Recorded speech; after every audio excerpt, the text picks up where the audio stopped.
आज हम लोग चर्चा कर लेते हैं कि फ्यूचर इंडेफिनिट टेंस होता क्या है, इसकी पहचान क्या है, इंग्लिश कैसे इसका हम कन्वर्ट करेंगे, यानी कि किस हेल्पिंग वर्ब का यूज करेंगे। क्लियर है? सबसे पहले हम लोग बात करेंगे इसके पहचान की, यानी कि फ्यूचर इंडेफिनिट टेंस की पहचान क्या है। ठीक है, तो जैसे प्रेजेंट इंडेफिनिट आता है तो उसकी एक निश्चित पहचान रखी जाती है, करेक्ट है ना।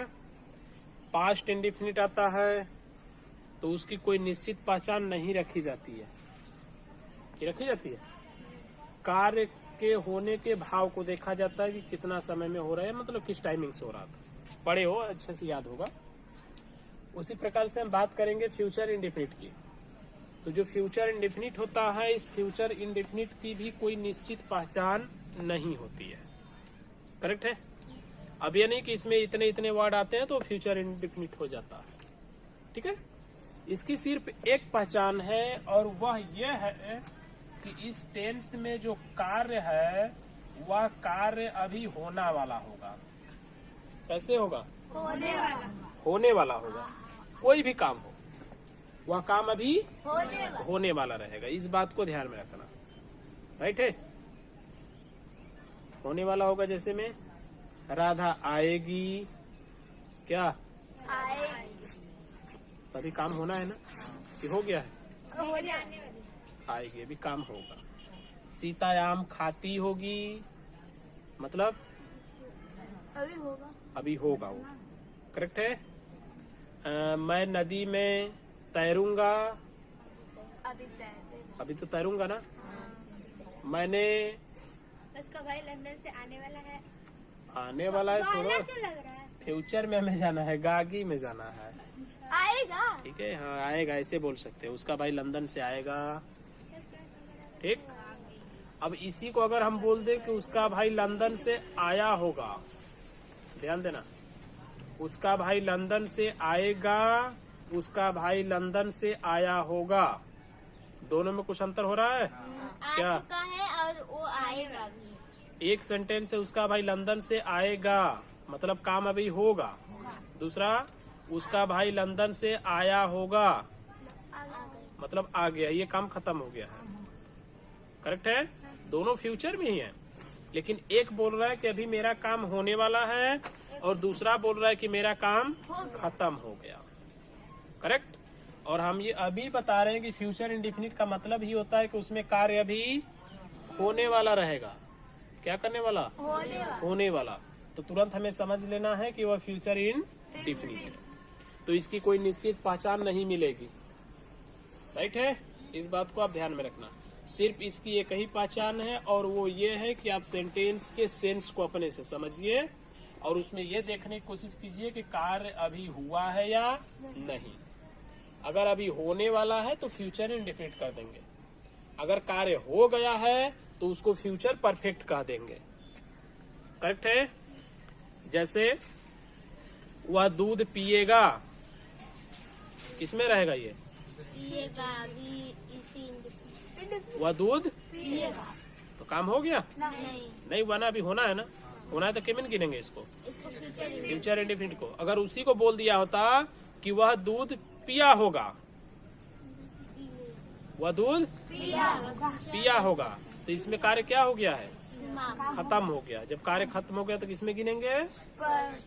फ्यूचर परफेक्ट में। कार्य भी नहीं खत्म हुआ तो फ्यूचर, क्या उसकी कोई निश्चित पहचान हो रही है? नहीं हो रही है। जैसे प्रेजेंट इंडेफिनिट कहता है कि मैं ता है, ती है, ते है लेके आऊंगा, तो ये तो वैसा कुछ लेके आ नहीं रहा है, कुछ भी ये लेके आएगा। बस एक पॉइंट है, और वो क्या है? कार्य अभी होना बाकी रहेगा, तो फ्यूचर इंडेफिनिट। कार्य हो गया तो फ्यूचर परफेक्ट। अब ओके है, एकदम पॉइंट ओके हो गई। चलिए आगे बढ़िए। अब हम लोग देख लेते हैं इसकी हेल्पिंग वर्ब क्या है। हेल्पिंग वर्ब यानी कि सहायक क्रिया। इसमें दो सहायक क्रियाएं यूज होती है। कौन कौन सी? एक होता है सेल और दूसरा होता है विल। सेल और विल। जो ये सेल होता है इसका हम लोग यूज करेंगे आई और वी के साथ। किसके साथ? किसका यूज? सेल का। अब इन दोनों के अलावा जितने भी सब्जेक्ट आएंगे सभी सब्जेक्टों के साथ हम क्या यूज करेंगे? विल का यूज करेंगे। ओके, आई और वी के साथ किसका? बाकी लोगों के साथ विल का। बाकी लोगों में कुछ भी आ जाए, राइट है। मतलब केवल ये बात याद रखिए ना कि आई और वी आया तो हमें सेल लगाना है, इसके अलावा कुछ भी आ जाएगा क्या लगाना है? विल लगाना है। करेक्ट है। लेकिन कुछ रेयर केसेज होती हैं, उन केसेजों में ये बदल जाते हैं हच हच।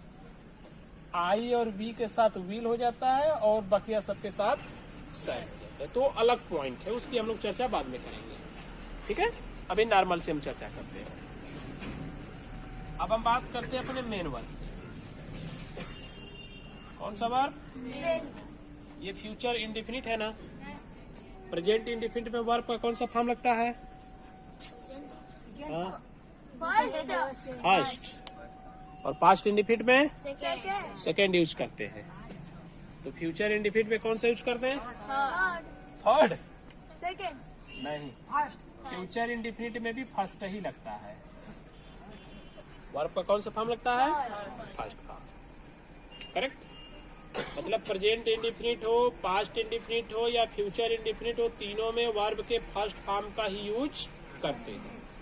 फर्क सिर्फ यह है कि पास्ट इंडेफिनिट के अफर्मेटिव में सेकंड होता है, बकिया समय तो फर्स्ट होता है। ये अलग होता है, वही होता है ना। मतलब इस हिसाब से हम ये समझ लें कि किसी भी टेंस का इंडेफिनिट आएगा तो उसमें हमारे मेन वर्ब का कौन सा फॉर्म होगा? फर्स्ट फॉर्म होगा। पास्ट के अफर्मेटिव को थोड़ा ध्यान में रखना। कंटिन्यूअस आता है तो क्या लगाते हैं? किसी भी टेंस का कंटिन्यूअस हो आईएनजी लगा देंगे। परफेक्ट आता है तो थर्ड फॉर्म लगाते हैं, किसी भी टेंस का हो। अब याद रहेगा, एक साथ पूरा काम। आगे बढ़िए। अच्छा ले, पहचान समझ में आ गई, हेल्पिंग वर्ब भी समझ में आ गया। कहा मर्दा तू लोग देवराजन ठार बना रहा है। नहीं सर जी, कभी ऊपर है, इसको धूप लग रहा है तो। बतावा चला भैया, ज्यादा मत उनके कहा कुछ हो। हम तो कहीं देवराने जेठान हो गई लोग, लेकिन कुछ और बात बा। उसको धूप मत लगाओ बच्चा। देखो इधर, पहचान समझ में आया है? हेल्पिंग वर्ब, मेन वर्ब सब ओके है। चलिए एग्जाम्पल देखिए। तब मैंने लिखा मोहन दूध पीता होगा। मोहन दूध काम हो गया कि होना है? होना है। तो फ्यूचर इंडेफिनिट में इसकी गिनती कर देंगे तुरंत। क्या लगाएंगे? Mohan will drink milk.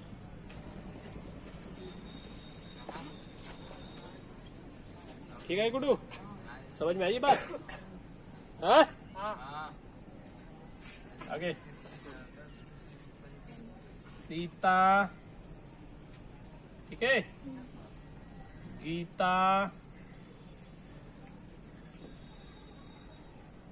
पढ़ेगी। क्या? सीता गीता पढ़ेगी। काम हो गया कि होना है? अभी पढ़ेगी ना। कोई देखो निश्चित पहचान कुछ भी नहीं मिलेगा, ध्यान रखना। बस काम को अपने मतलब रखना, राइट है। तो हमने लिखा सीता, उसके बाद विल रीड गीता। गीता किसको बोलते हैं? गीता जो भागवत गीता हिंदू धर्म की पवित्र पुस्तक है ये। तो गीता काइट होगी, एक ही तो होगी। तो क्या लगाएंगे? द गीता। गीता का गीता ही लिखाएगा। हो गया। आगे अच्छा, कैसे वाला देखिए। मैं आपको क्यों पढ़ाऊंगा? क्या लिखा? मैं आपको कैसे पढ़ाऊं? ए मैना हो, ये कैसे नहीं लिखल बा हो? क्यों? मैं आपको क्यों पढ़ाऊं? काम हो गया कि होना है? आ रहा है? होना है ना? पहचान में आ रही है ना कुल बात? वाई सेल काम कौन करेगा यहाँ? मैं यानी कि सब्जेक्ट हूँ मैं। आई के साथ किस लग गया? उसके बाद पढ़ाने का क्या लिखेंगे? टीच, फिर यू आपको यानी कि यू। ये हो गया। ओके, चलिए नेक्स्ट। अब इसका सेकेंड टाइप जैसे देख ले। हम लोग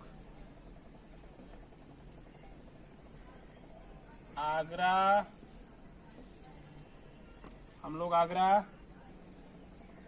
उसके बाद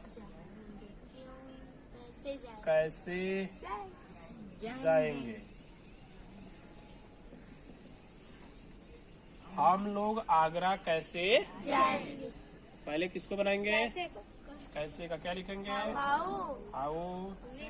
सेल्फ हम लोग है ना, तो सेल वी गो आगरा।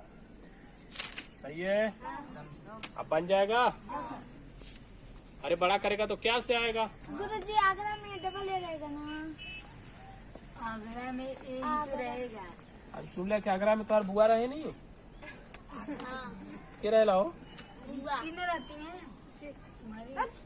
कहो की बुआ रहती है। क्या रहेला? बुआ चाची नहीं बुआ रहती है। बुआ रहती है। सही बात। आगरा में सिंगल ए रहेगा। कौन सा ए? सिंगल, डबल नहीं, सिंगल। हाँ बोलिए ना बताता मैं। अब एक तो आता है क्या से, यस नो वाला, बनाना जानबे करते हो। बतला दीजिए इसको भी। हो जाएगा। देख लो, सारा एग्जाम्पल वो पूछ लेगी। क्या तुम सर जी देखिए सत्तर छापने लगी। अभी शुरू नहीं, इधर देखिए, खाओगे? सर क्या को बीच में रख कर बतलाइए? क्या को अगर हम बीच में रख देंगे तो वाट लिख देंगे। तो जैसे कैसे लिखे हैं, क्यों लिखे हैं, वैसे ही वाट लिख देंगे। हो जाएगा। क्या तुम नहीं खाओगे? अभी खाएगा कि खा लिया? अभी काम होगा। शुरू में क्या है तो इसकी जगह क्या लिखेंगे? विल क्या तुम विल? यू है तो विल लिखेंगे। Will you not eat. और it will you not eat, तो क्या बन गया? क्या तुम नहीं खाओ? पॉइंट सही है, समझ में आ रहा है? हमने एक पॉइंट यहाँ पे बोला था कि कुछ ऐसे केसेज होंगे जिन केसेज में ये बदल जाएंगे सब। ये मतलब जो सेल है ये इनके साथ यूज होने लगेगा और विल इनके साथ यूज होने लगेगा। करेक्ट? तो उसका भी एक दो सेंटेंस देख लेते हैं। देखिए जैसे वो कब यूज होगा। अगर लिखेगा मैं अवश्य आगरा जाऊंगा, राइट है? अंतर देखिए पहले। मैं बोलूंगा कि मैं आगरा जाऊंगा। क्या? आगरा मैं आगरा जाऊंगा। एक सेंटेंस बोला मैं अवश्य आगरा जाऊंगा। दोनों में क्या अंतर है? मैं आगरा जाऊंगा सीधी सी बोल के हट गया। दूसरा मैं अवश्य आगरा जाऊंगा, इसको भी उसने बोला लेकिन इस पे बल मारा है, इस पे दम है, दम। क्या मतलब? उस सेंटेंस से ऐसा लग रहा है ना कि पूरा दम दिल में निश्चय कर लिया कि वो पक्का जाएगा ही। नहीं हो रहा है? तो जब ऐसे निश्चित भाव आने लगे ना कि पक्का कंपलसरी उसको करेगा ही, तो वहीं पे ये चेंजेस कर देते हैं। मैं आगरा जाऊंगा बोला होता तो सीधी सी बात थी, आराम वाली एकदम। लेकिन क्या बोल दिया? मैं अवश्य आगरा जाऊंगा। कैसे? अवश्य। यानी कि पूरा दबाव उसमें फिक्स हो गया, निश्चित हो गया। जब ऐसी चीज आए एकदम अवश्य हो जाए तो तुरंत बदलना शुरू कर देंगे। तो आई के साथ क्या लगाते हैं? सेल। शायद तो विल लगे। लेकिन क्या लगा देंगे? विल। तो लिखेंगे I will go to Agra. अवश्य का क्या बालक? सरकार आने से और आ जाएगा तो इसकी जगह पर निश्चित वाला काम बताइए,